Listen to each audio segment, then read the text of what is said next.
Nyampan karena peringatan ya. Hati-hati jembatan sementara maksimum 8 ton.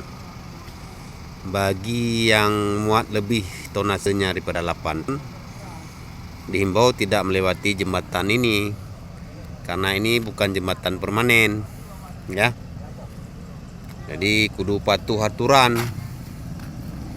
Jadi nyamban. Nyo maksimum 8 ton. 8 ton maksimum.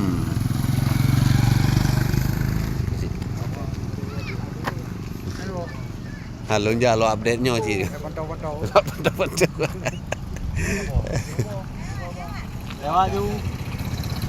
Jadi maksimum 8 ton ya bu. Nah, jadi bentah na info ke urung-urung drone.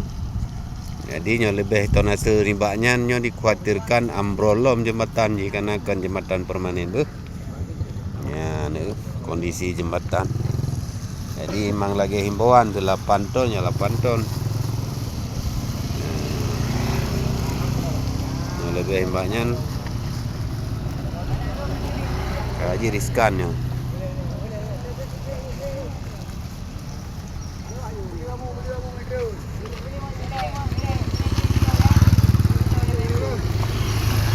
Ya, yang tengah dipasang lampu. Nah, penerangan.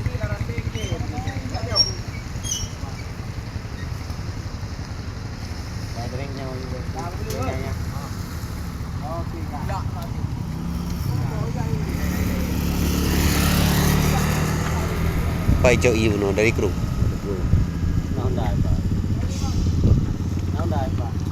Nyamban. Jembatan ka nyaman terlewati tapi tonase ji tidak boleh melewati 8 ton ya.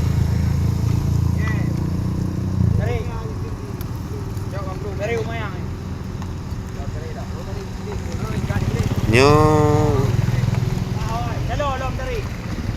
kondisi Jino po 16 lewat leblu.